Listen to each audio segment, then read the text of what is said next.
This is Honor 10, a solid mid-range smartphone with real value for money. So what is it all about? Let's find out in my hands-on experience with the device. But before I start, kindly subscribe to my channel and also hit the bell icon so you will get notified every time I post a new video.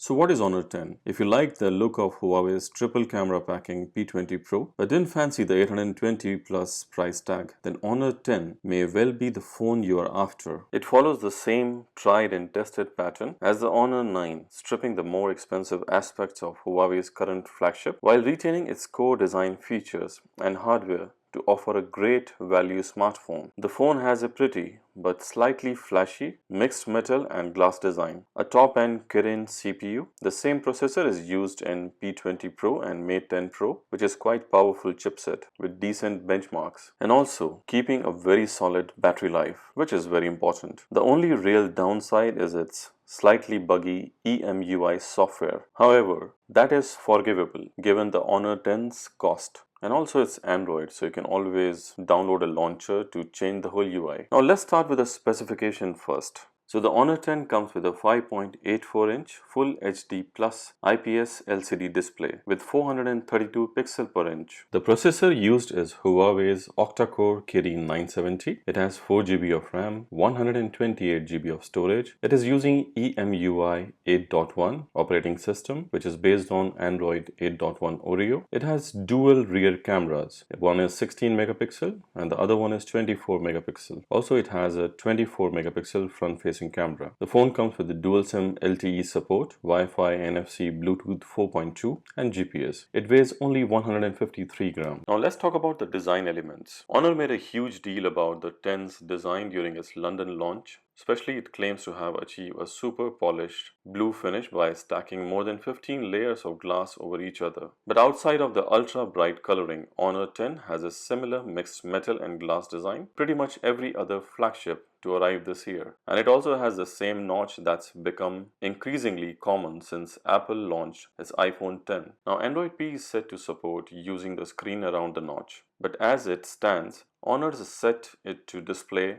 incoming notifications as well as the battery life and network availability. Now those who wish to can also turn it off in the phone setting, leaving a plain black bar. The only minor difference to those other notched phone is the appearance of 3.5mm socket and the absence of a rear-facing fingerprint scanner. Instead, Honor's baked the scanner into the home button just under the screen. The bottom fingerprint scanner is also wonderfully reactive, though it takes Honor's claim of it being an in-screen scanner with a pinch of salt. The scanner sits at the phone's bottom in the same location as the home button. The only difference between it and the pass handset is that it's actually under the glass. It's also a less essential addition since the Honor 10 has a reliable face unlock feature which lets you open the phone simply by looking at it after registering your identity to it. My first issue with the phone's design is that, like all glass-backed phone, it's an outright smudge magnet. Within minutes of taking the phone out of the box, it was covered in marks. I'm also nervous about dropping it. Though it feels solid, I don't trust any glass-backed phone to survive even a minor accidental drop, scratch or crack free without a case. Now let's talk about the software. The Honor 10 runs Huawei's modified version of Android called EMUI 8.1.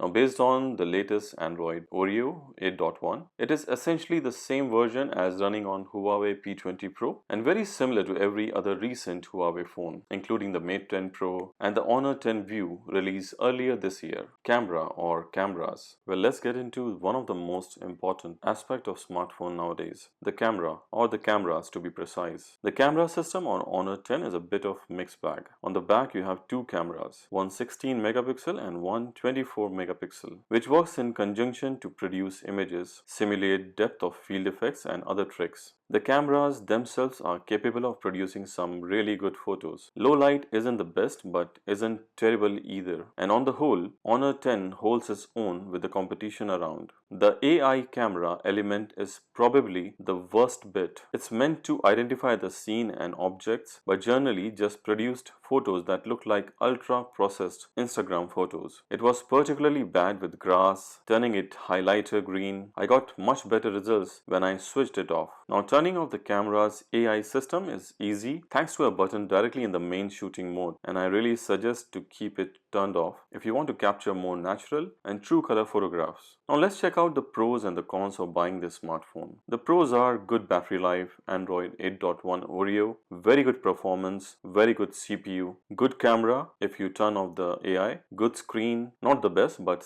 decent screen, premium feel. It almost feels like Huawei Nova 3E or Huawei P20 Lite, dual SIM support, and not to forget the headphone socket. Now let's come to the cons. There is no water resistance, no wireless charging, even though it has a glass back. The AI often makes the camera worse. No Bluetooth 5 support. It uses Bluetooth 4.2. A glass back more fragile than the metal smartphone, so you need to have a case. Also, few things to note here are the blue version is really stunning, very similar to the Huawei's P20 Pro Twilight color. A screen protector comes fitted out of the box. There is an IR blaster in the top for using the phone as a remote, which is again a good advantage. Nowadays, very few manufacturers are doing it. Face unlock is fast, often unlocking the phone before the fingerprint scanner actually, but you are trading some security for convenience. Honor 10 comes in either blue, black or grey and cost $465. For comparison, a 6.28 OnePlus 6 cost $50 more with 64 GB of storage. The 6.1-inch Huawei P20 Pro cost $821. Now let's come to a final verdict about this phone. To be very honest, Honor 10 is another example of an excellent smartphone that comes very close to matching the latest top of the range phones but costs significantly less. On the whole, Huawei has cut the right corners to make the Honor 10 shine against the competition. Of course, it isn't perfect and lacks wireless charging and water resistance, but it has many redeeming features, feeling every bit as good in the hand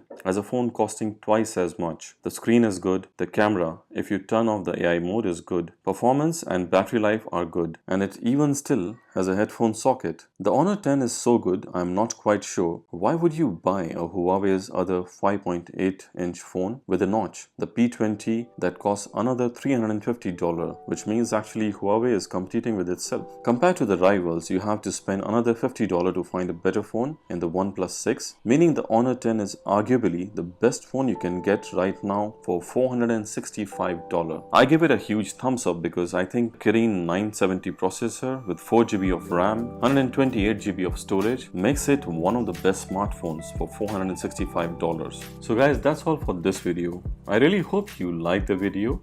If you have any questions about Honor 10, please write me in the comments and I will try to reply you. See you in my next video. Till then, goodbye. Peace out. I hope you enjoyed the video. If you like the video, kindly hit the thumbs up and subscribe to my channel. I will really appreciate that. Also, click on the notification icon, the bell icon, so you will constantly get updated with my new videos. Thank you for watching and see you in my next video. Till then, goodbye.